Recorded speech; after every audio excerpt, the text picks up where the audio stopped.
जब जिस कर्म के उदय में जीव को पुरुष का सेवन स्पर्श आदि की इच्छा हो तो स्त्री वेद कर्म का उदय है, यानी स्त्री को पुरुष का स्पर्श करने का होता है तो स्त्री वेद का उदय कहलाएगा। और जिसमें स्त्री पुरुष दोनों को स्पर्श की इच्छा हो वो नपुंसक वेद कर्म है। ये चारित्र मोह की 25 कसाएं हुई, 16 और 9 25। ये तो हुई चारित्र मोहनी की बात। अब दर्शन मोह का स्वरूप आगे कहेंगे, अभी नहीं कहते, आगे कहेंगे। कौन मिथ्यात्व है सब आएगा, वो आगे चर्चा करेंगे।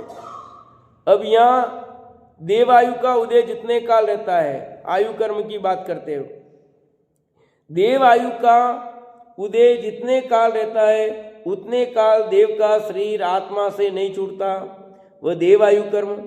जिसके उदय में मनुष्य का शरीर आत्मा से नहीं छूटता है वह मनुष्य आयु कर्म है। जिस कर्म के उदय में जीव तिरंज गति को न छोड़ सके वह तिरंज आयु कर्म है। जिस कर्म के उदय में जीव नारकी का शरीर न छोड़ सके वह नारक आयु कर्म है। इस प्रकार 4 आयु कर्म जानना। एक परिभाषा याद करो, चारों याद हो जाएगी। कठिन है, सब में एक ही बात कॉमन है, जब तक उस शरीर को नहीं छोड़ता।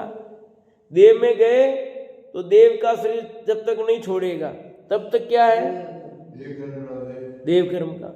नरक में गया तो नरक के शरीर को जब तक नहीं छोड़ता है। जब मनुष्य हुआ तो मनुष्य का शरीर नहीं छोड़ता है जब तक। तिरंज हुआ तो तिरंज का शरीर जब तक नहीं छोड़ता है। तो उस आयु कर्म का उदय जब तक रहेगा, और वो आयु कर्म पूरा हुआ नहीं कि चलो, वो आत्मा तब तक ही उस शरीर में रहेगा जब तक उस जाति का आयु कर्म का उदय वहां पर मौजूद है। वो आयु कर्म पूरा हुआ नहीं कि कोई रोक सकता है क्या? बढ़िया से बढ़िया इंजेक्शन लगाए तो, कितना भी ट्रीटमेंट कराए तो, इससे यही निकल रहा है, देवायु का उदय जितने काल रहता उतने काल देव का शरीर आत्मा से नहीं छूटता।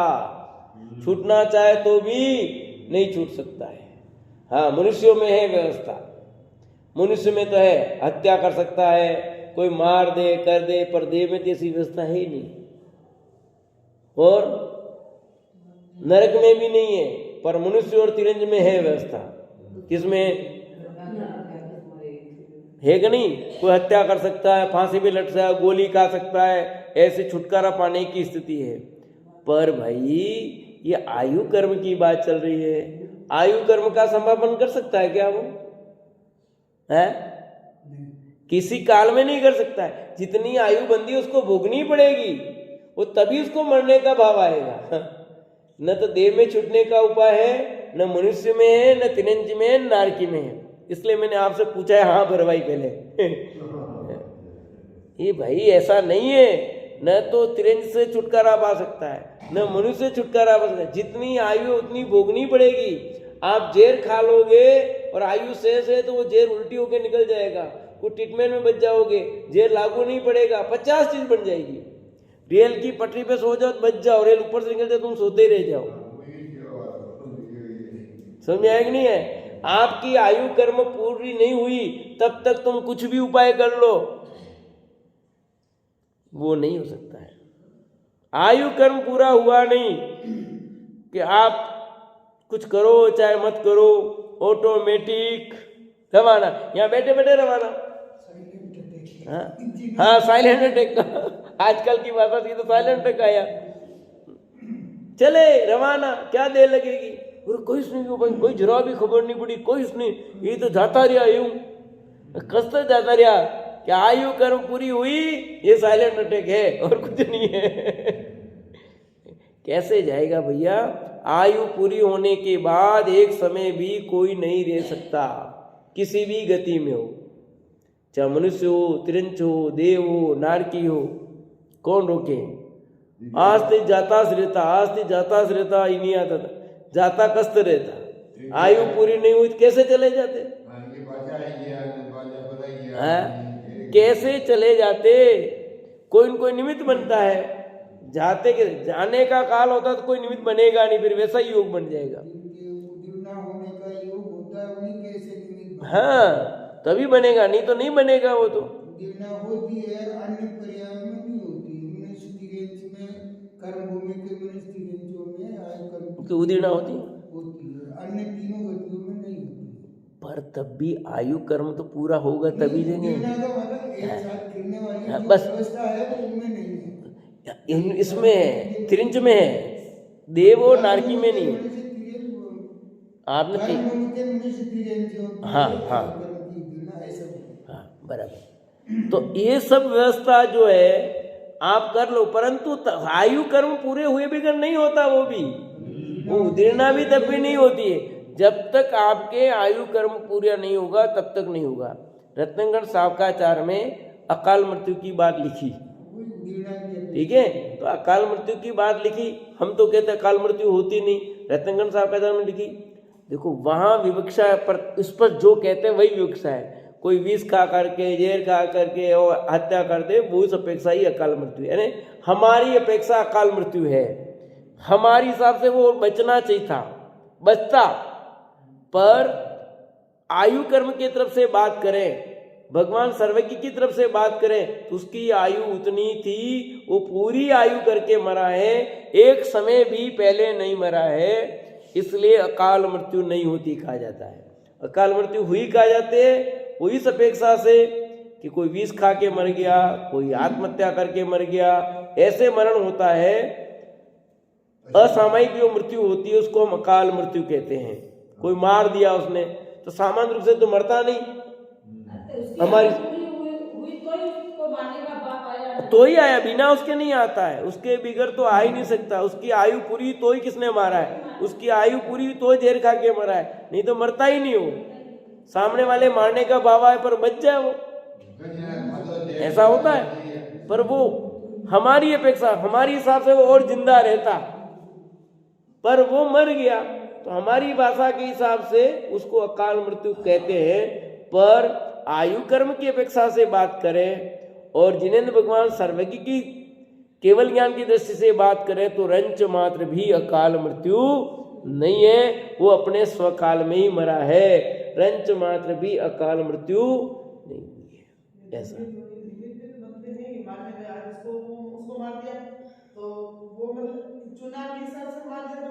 हाँ ऐसा, पर जैसे यहाँ पर ऐसी व्यवस्था है, पर नरक में और देव में ऐसी व्यवस्था है नहीं। जैसे पशु को रोज मर रहे हैं, आज अखबार में आया ना कि कितने पशु रोज कटते हैं, जयपुर में कितना मांस रोज बिकता है, कानूनन कितना और अकानून कितना। कल वो जो विधायक बने राघवेंद्राचार्य, उसने सिर्फ ठेले बाहर लगे थे, जा करके उनका लाइसेंस बताओ, नहीं है तो उसने दाम दिन करके ना बंद करने की बात कर दी। तो आज पूरे आंकड़े आए हैं कि लाइसेंस तो 100 का है, दुकानें लग रही है 2000। हाँ वही तो उसने, ठीक है, उस विधायक को बेचारा लेकर के उसको कहे शांति झगड़ा हो, विवाद हो, एक बंद हो जाने चाहिए, शाम को रिपोर्ट चाहिए मुझे, ये कोई भी ठेले यहाँ रोड पर नजर नहीं आने चाहिए, ये चाहिए नहीं। और खूब वायरल हुआ उसका वीडियो, अखबार में भी आया आज, और ग्रुपों में डला कि एक दिन विधायक बने, दूसरे दिन से काम शुरू है। एक मंत्र राघवाचार्य है, साधु महात्मा, उसको वो बना है, तो उसमें आज आंकड़े आए हैं कि 20,000 किलो रोज मांस बिकता है। तो कितने पशु करते हैं आप सोचो। तो ऐसी हिंसा का तांडव नृत्य कैसा होता है सोचो। तो वो जो पशु कटे ना, तो क्या हुआ, स्वकाल में मरे कि अकाल में मरे। अपनी अपेक्षा अकाल है, पर वो अपनी आयु पूरी करके ही मरे, बिना आयु के नहीं मरे हैं। तो आप अपनी ऐसा कहेंगे वाह ठीक है, फिर हमको काहे को दोष, उसके लिए कहा नहीं अकाल मृत्यु है। सर्वज्ञ भगवान की ज्ञान में तो उसकी मौत इस तरह से लिखी थी, उस समय लिखी थी, इतनी आयु थी। पर जब हम, वो लोग स्वच्छंदी होंगे, भैया तुमने मारा है, तुमको दोष लगेगा, यह काल मृत्यु, बेचारा जिंदा रहने नहीं दिया सच। तो ये बात उस अपेक्षा से है, आप इतने पशु को रोज मार रहे हो, बेचारे जिंदे नहीं रहने दे रहे हो, तुमको कोई मार देगा तो क्या होगा। तो अपेक्षा होगी ना काल मृत्यु। तो कोई हत्यारा है, मार देता था काल मृत्यु है, हमको कोई बैठे बैठे आकर मार देता काल मृत्यु है भाई। ऐसा इस अपेक्षा से काल मृत्यु है, तो होती भी है और नहीं भी होती, दोनों बातें बराबर समझना चाहिए। होना होती घटना की व्यवस्था की अपेक्षा से एक साथ गिर जाते हैं ना। हाँ हाँ, पर बात तो यही है ना, इसीलिए बाकी तो केवल ज्ञानी के हिसाब से वही इसलिए दोनों बातें बताई ना मैंने क्लियर।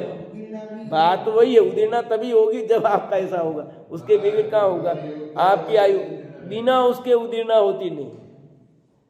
तो ये सब निश्चित है, उदीर्णा भी तो निश्चित है ना, वो ऐसा तो है नहीं।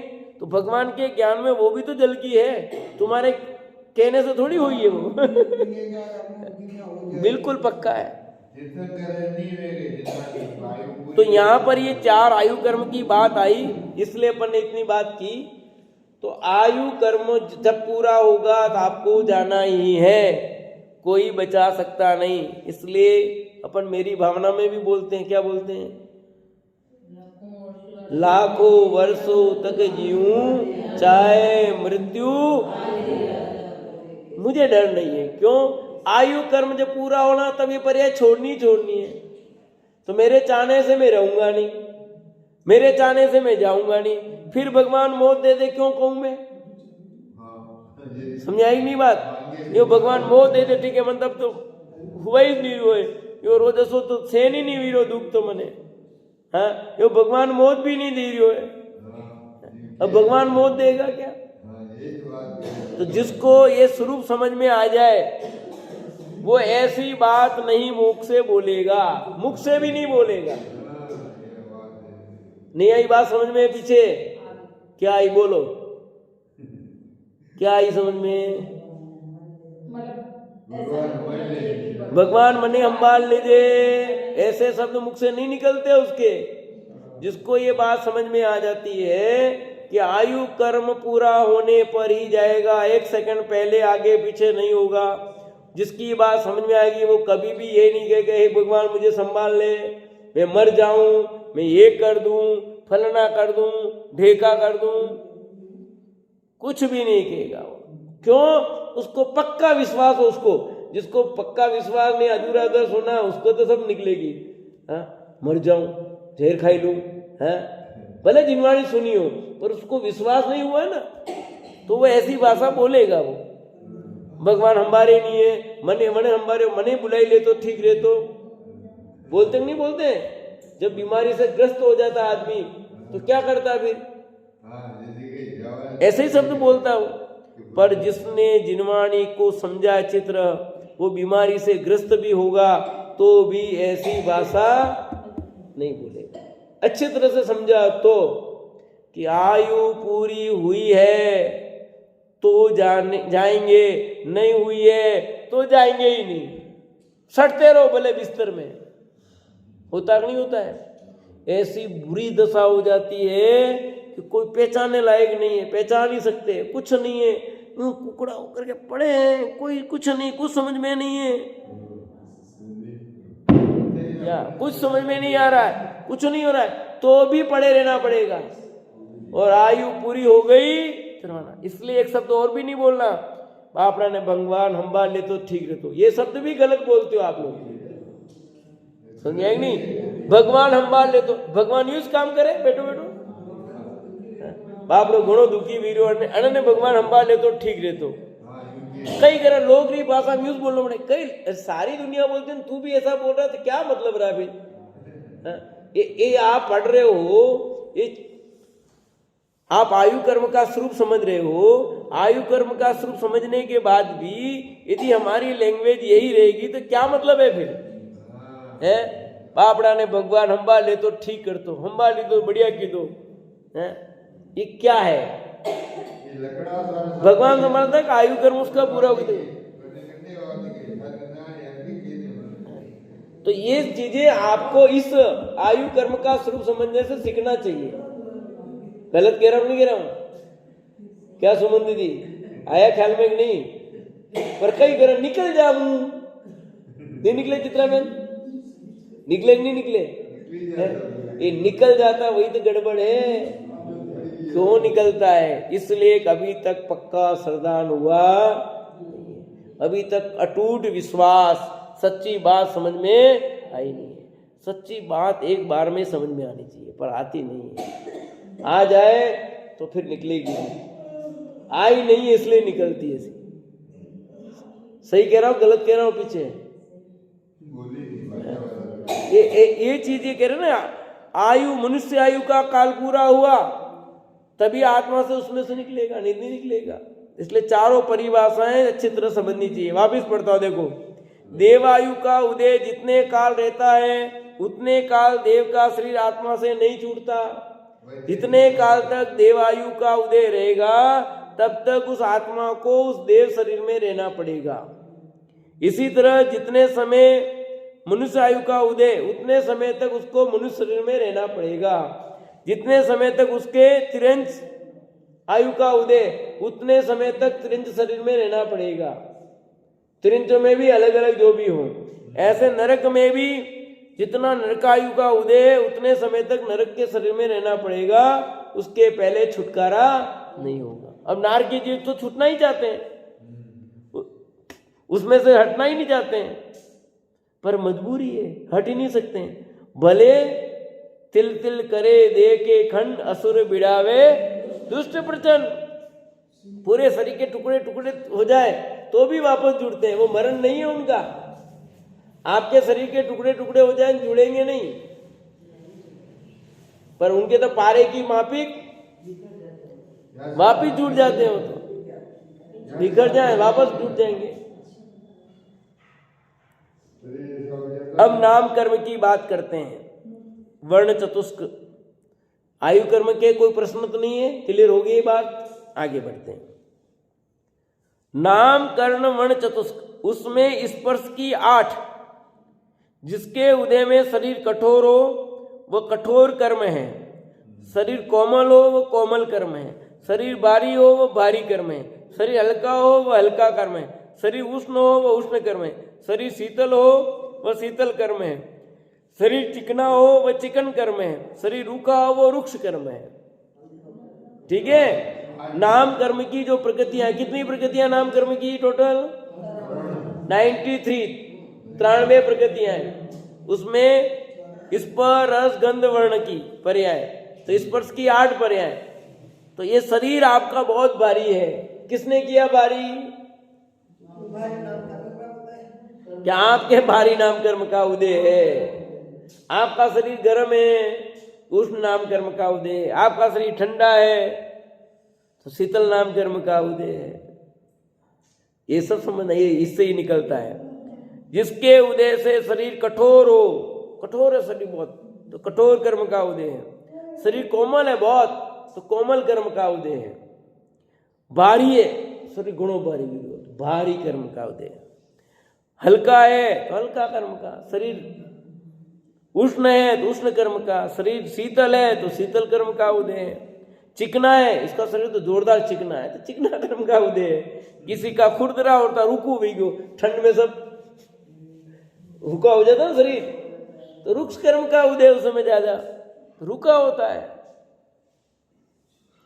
तो ये सब कर्म की उदयावली है। तो शरीर नाम कर्म का उदय, ज्यादा घबराना नहीं। शरीर तो नो कर्म है, शरीर तो क्या है? नो कर्म है। समझ आता है नहीं? आया था पहले नो कर्म की बात। शरीर नो कर्म है, पर ये सब ये क्या है? द्रव्य कर्म की बात चल रही है। नाम कर्म द्रव्य कर्म है। फिर रस की 5 पर्याय। जिसके उदय में शरीर खट्टा हो वह खट्टा कर्म है, शरीर मिष्ट हो वह मीठा कर्म है, शरीर कड़वा हो कड़वा कर्म है, शरीर कसायला हो कसायला कर्म है, शरीर चरपरा हो चरपरा कर्म है। यो तो नहीं समझ में आया? ऊपर वाली बात तो थोड़ी बहुत समझ में आएगी। शरीर खाटो मीठो कटे वे ये बात नहीं समझ में आई। जीवान की बात नहीं है,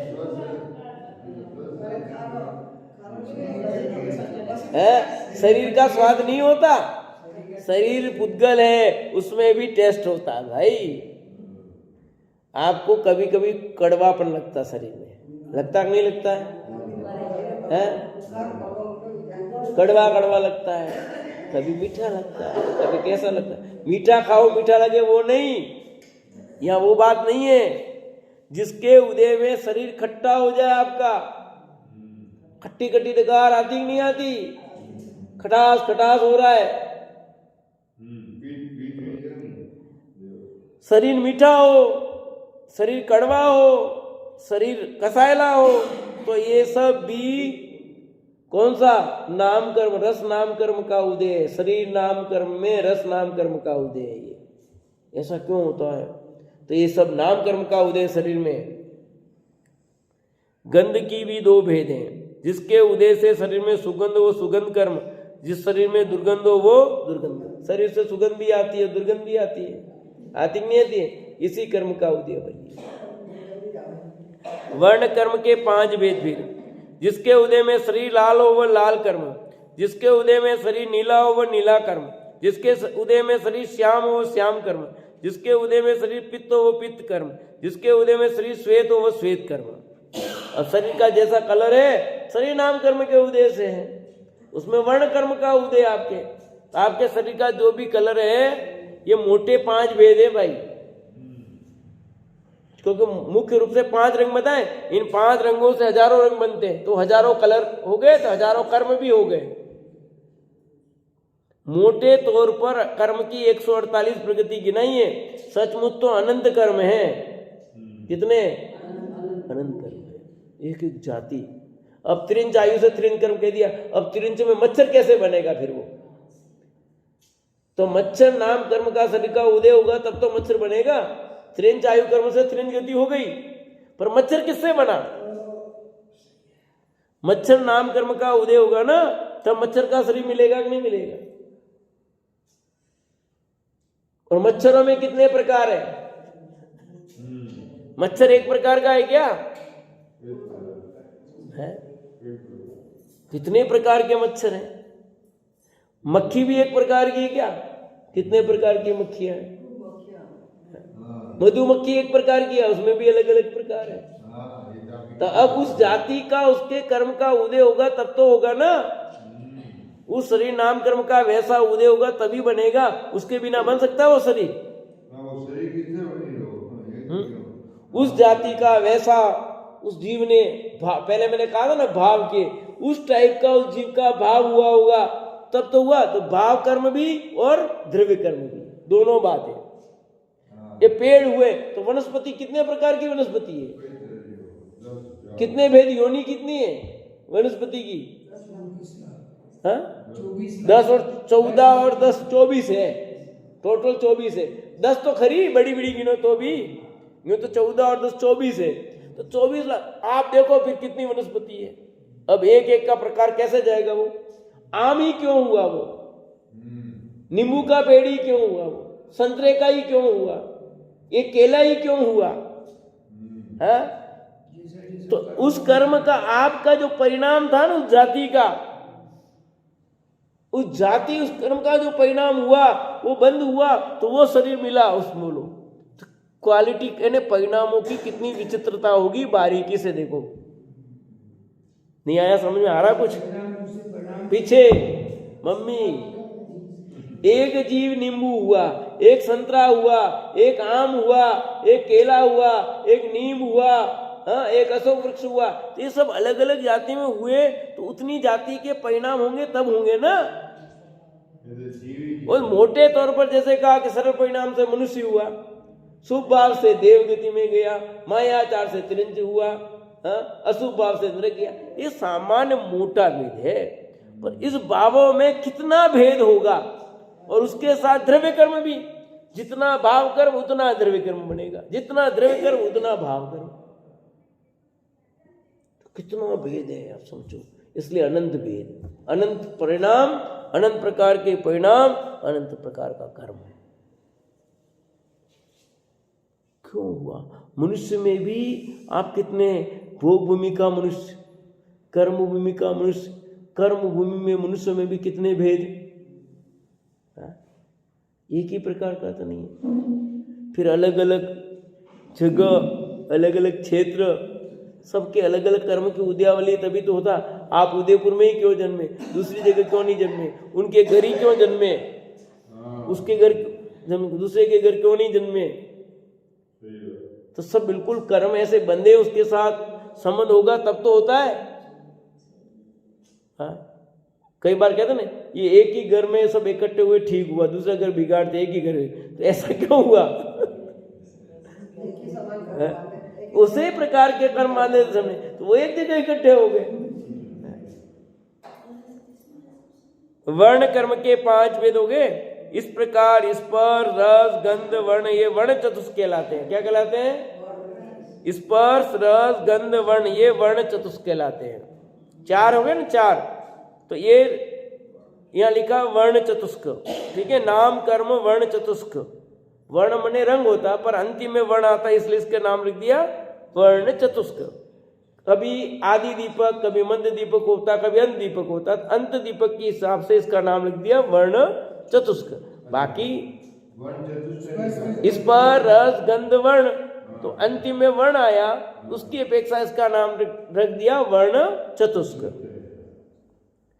6 सैनन। अब ये बहुत महत्वपूर्ण है। व्रज, वृषभ, नाराज सैनन 1, वज्र, नाराज सैनन, नाराज सैनन, अर्ध नाराज सैनन, किलिक सैनन, स्फटिक, ये सैनन, ये 6 सैनन हैं। स्फटिक मानी असंप्राप्त संप्रीटिका, अपन ये बोलते हैं, ठीक है। वृषभ बेठन नस को कहते हैं, वृषभ बेठन नस को कहते हैं, और नाराज कीली को कहते हैं। सैनन हाड़ हड्डी को कहते हैं। ये नाम आए ना, तो पहले 6 नाम याद कर लो, बहुत जरूरी है ये काम के हैं, क्योंकि बार बार 6 संस्थान और 6 सैनन दोनों में अंतर है। सैनन अलग चीज है और संस्थान, संस्थान का मतलब आकार से होता है, सैनन माने सामर्थ्य, शक्ति से। तो 6 सैनन है। पहला वज्र, वृषभ, नाराज, बोलो सबके पास किताबें देख के बोलो। वज्र, वृषभ, नाराज सैनन। अब दूसरे में वृषभ हटाया, वज्र, नाराज, क्या रहा? तीसरे में वज्र भी हटाया, सिर्फ रहा नाराज। तो एक शब्द पहला याद करोगे, दोनों अगले हो जाएंगे। वज्र, वृषभ, नाराज, दूसरा वज्र, नाराज, तीसरा नाराज, हो गए तीनों। अब चौथे में देखो, अर्ध नाराज, ये जो नाराज था उसमें अर्ध लगा दिया, नाराज हो गया। 4 हो गए। अब 5वां 6वां थोड़ा सा नाम अलग से याद करना पड़ेगा। किलिक, और 6ठा है स्फटिक, याद रखो, नहीं तो असंप्राप्त संप्रीटिका, ये याद रख दिए करो। हाँ, तत्वार सूत्र का है ये, तो ये याद रहे तो कोई बात नहीं, वो रहे तो एक ही बात है। स्फटिक सैनन, संप्राप्त संप्रीटिका सैनन। कौन बोल सकता है 6 सैनन के नाम? अब बोलो। हाँ,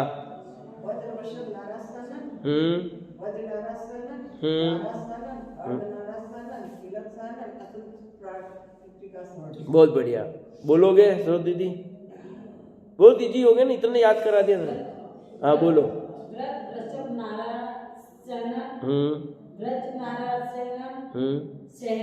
नहीं, सैनन नहीं, नाराज। हाँ, नाराज, स्फटिक, ठीक है। बोलोगे? बोलो।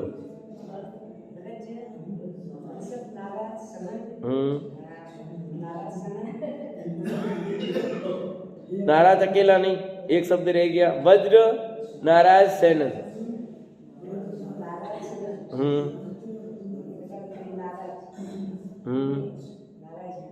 नाराज नहीं, नाराज।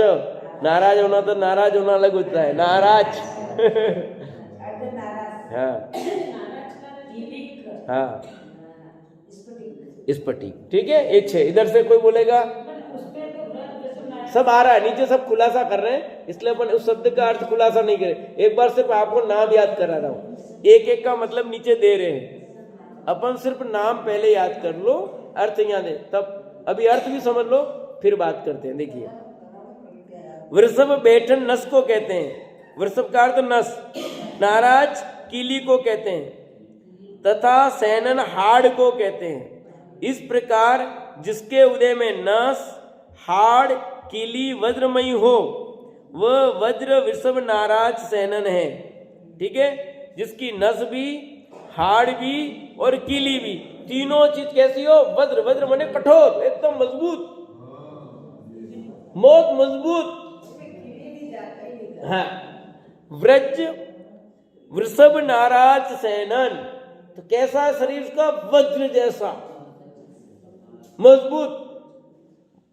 इतना मजबूत है कि जैसे हनुमान जी का व्रज वृषभ नाराज सैनन था ना, तो ऊपर से गिरे पहाड़ पर, पहाड़ चकनाचूर हो गया पर उनका शरीर चकनाचूर नहीं हुआ। ये है सैनन, यानी उसका शरीर में कोई हथौड़ी मारे फ्रैक्चर नहीं हो सकता। अपनी वो कितनी बार भी गिर जाए उसका फ्रैक्चर नहीं होगा। अपनी जैसे अपन थोड़ा सा गिरे फ्रैक्चर हो जाता है, उनका कोई गाड़ी भी चढ़ जाए, गाड़ी टूट जाए पर वो नहीं टूटे। हाँ, આપણે બાનો ठीक मिल गयो। उदय, जिसके उदय में नस, वृषभ मने नस और नाराज मने किली और सैनन मने हाड़। तो जिसका नस हाड़ किली वज्रमयी हो वह वज्र वृषभ नाराज सैनन है। जिसके उदय में शरीर में नसें तो वज्र रहित हो परंतु कीली हाड़ वज्रमयी हो। क्या कहा? नसें कैसी है? नसें तो वज्र नहीं है पर जो कीली है और हाड़ है वो वज्रमयी हो। नसें कमजोर है थोड़ी, मतलब हड्डियां मजबूत है। वो वृद्ध नाराज सैनन कर्म है। क्या कहलाएगा वो? वज्र नाराज। वृषभ वज्र नाराज है ना, वज्र वृषभ नाराज था, दूसरा वज्र नाराज हुआ। जिसके उदय में संधियों में दृढ़ किली हो, हाड़ किली व नसें तीनों ही वज्र रहित हो गई। अब जो संधि मतलब जुड़ा नहीं है, ये वाला भाग इसको कहते हैं संधि। संधि भाग यानी जो दो हड्डियां जुड़ती है ना, ये मुड़ा, उसको कहते हैं संधि भाग। जिसके उदय में संधियों में दृढ़ कीली हो, एकदम मजबूत कीली हो, वह हाड़ कीली व नसें तीनों ही वज्र रहित हो, वह नाराज सैनन है। कैसा है? हाँ। और जिसके उदय से संधियों में अर्ध किली का हो वह अर्ध नाराज सैनन कर्म है। कि उसमें तो मजबूत कीली थी, इसमें कीली तो है पर इतनी मजबूत नहीं है, नाराज सैनन हो गया। और जिसके उदय से संधियों में अर्ध किली का हो वह अर्धनाराज सैनन कर्म है। शरीर में कीली रहित, हाड़ों की नोक से नोक अड़ी हो, हड्डी की नोक से नोक अड़ी हो तथा गांठ से दृढ़ हो, वह कीलिक सैनन कर्म कहलाता है। शरीर में हाड़ घास के फूला गट्टे के समान हो, नसों व चर्म से दृढ़ हो, वह स्फटिक सैनन कर्म है। इस प्रकार ये सैनन कर्म है। ये 6 प्रकार का सैनन है। ठीक है। अभी देखें तो वर्तमान में वज्र नाराज सैनन अपने नहीं होता, यहाँ पर किसी के नहीं होता, ऐसा नहीं, अपने यहाँ नहीं होता ना, भरत क्षेत्र में इधर नहीं है। अभी वज्र नाराज सैनन वाला कोई नहीं है। हाँ, पीछे के 3 हैं, अभी तो 3 ही चल रहे हैं आपके, इसलिए तो कमजोरी है। ठीक है। अभी तो अर्ध नाराज, कीली और स्फटिक ये सैनन है। इसमें भी सबके अलग अलग जैसा सैनन हो काम करेगा। और ऐसे ही 6 संस्थान है। वापस संस्थान मने होता आकार, सैनन मने शक्ति की बात थी, सामर्थ्य की बात थी, और संस्थान मने होता है आकार। तो 6 सैनन की बात हो गई, इतना ही है। 6 संस्थान की बात अपन आगे करेंगे। सावधान। ओम नमः सिद्धेभ्यः, ओम नमः सिद्धेभ्यः, ओम नमः सिद्धेभ्यः, ओम जय जय जय। नमोस्तु नमोस्तु नमोस्तु। नमो अर्यन्ताणं, नमो सिद्धाणं, नमो ऐरियाणं, नमो वज्रायाणं, नमो लोहे सवसाणं। मंगलम भगवान वीरो, मंगलम गौतमो गणी, मंगलम कुंद कुंदारो, जैन धर्मोस्तु मंगलम। सर्वमंगलम मांगल्यम सर्वकल्याणकारकम, प्रधानं सर्वधर्माणां जैनं जयतु शासनं जैनं जयतु शासनम्। अरिहंत देव वंदे गुरुवंदे न गणनाण्यरायो धम्मदया मे वंदे कम्मख कारणं शुद्धम। बोलिए जिनवाणी मात की जय हो, बोलिए स्वस्ति मात की जय हो। सुदृष्टि तरंगिणी नाम का ग्रंथ पंडित टेकचंद जी कृत 5वें अध्याय में अपनी चर्चा चल रही है। कल हमने दर्शन मोनी और चारित्र मोनी की 28 प्रगतियों की बात, उसमें चारित्र मोनी की 16 प्रगतियाँ, अनंतानुबंधी, अप्रत्याख्यान, प्रत्याख्यान और संजलन, इन चारों के 4 उदाहरण सबके देखे थे। एक बार आपसे पूछ लेते हैं उदाहरण, है ना। अनंतानुबंधी के क्रोध का कौन सा उदाहरण था? पत्थर की रेखा। अप्रत्याख्यान क्रोध में कौन सा उदाहरण था? नहीं, रेखा है, सब में रेखा रेखा है। हल की रेखा। फिर तीसरा है प्रत्याख्यान कसाय, उसमें कौन सी रेखा है? नहीं, यहाँ रेत की रेखा नहीं दी है, यहाँ दूसरी रेखा दी है। बोलो। प्रत्याख्यान में गाड़ी की रेखा, वही रेत में जाते ना गाड़ी की रेखा। और चौथा संजलन क्रोध में किसकी रेखा थी? पानी की रेखा। तो आपको सबके चारों कॉमन नाम बोलने हैं। क्रोध में अनंतानुबंधी में अनंतानुबंधी क्रोध, मान, माया, लोभ, इन सबके लिए किसका उदाहरण दिया है? रेखा का। मान में किसका उदाहरण दिया है? थंबे का, सबका थंबा लेना। और माया में गांठ का, और लोभ में रंग का, कलर का। ये 4 उदाहरण अपने को ध्यान रखने हैं, ठीक है। तो रेखा हो गई, फिर गांठ हो गई, सबसे पहले थंब, रेखा, थंब और कलर लास्ट में है, उसके पहले गांठ है। तो चारों चीज़ें अपने को दिमाग में रहेगी, तो एक उदाहरण याद में आ जाएगा कि सबसे पहले अपने को क्या लिखना कि रेखा लेनी, फिर क्या लेना कि थंब लेना, फिर क्या लेना तीसरा कलर लेना, नहीं गांठ लेना, और चौथे पे कलर लेना। तो चारों बात आ जाएगी। सबसे हल्का कलर कौन सा है? संजलन का। अब आगे नो कसाय का।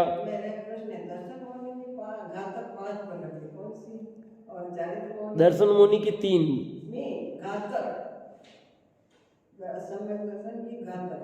सम्यक दर्शन की घातक है ना। तो एक तो दर्शन मोनी की 1 और अनंतानुबंधी की 4। सब आ जाएगी, पूरी की पूरी 25 आ जाएगी।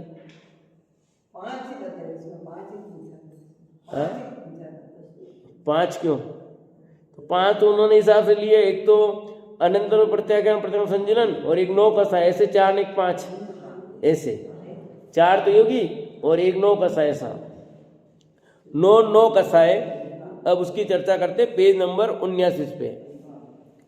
9 कसाए, वहाँ जिसके उदय में जीव की हंसी कौतुक प्रकट होता है वह हास्य कर्म है। जिसके उदय में जीव को पर वस्तु शुभ लगे, सुख उत्पन्न करे वह रति कर्म है। जिसके उदय में जीव को पर वस्तु अनिष्ट लगे वह अरति कर्म है। जिसके उदय में जीव को चिंता शोक हो वह शोक कर्म है।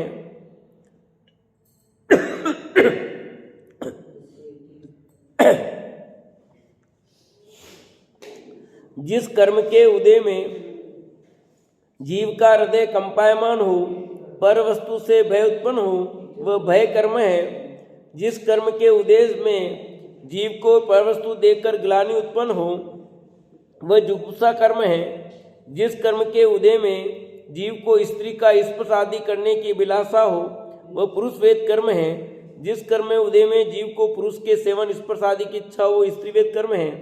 जिस कर्म के उदय में युगपत पुरुष स्त्री के स्पर्श की इच्छा भाव रूप हो वह नपुंसक वेद कर्म है। इस प्रकार चारित्र मोह की ये 25 प्रकृतियां हैं। 16 पहले हो गई, 9 का सा 9 माने पहले संख्या, फिर 9 है अल्प। पहला 9 शब्द है 9 संख्या में, और दूसरी बार 9 शब्द है वो अल्प कसा है, 9 अल्प कसा है ऐसा। पहली बार 9 का अर्थ है संख्या में, और दूसरी बार 9 आया है उसका अर्थ है अल्प। तो एक एक का यहाँ अर्थ बताया, परिभाषा दी। वहाँ जिसके उदय में जीव के हंसी कौतुक प्रकट होता है वो हास्य कर्म, यानी हास्य कर्म का जब उदय होता है तो जीव के क्या होता है, हंसी आती है, कौतुक सूझता है उसको।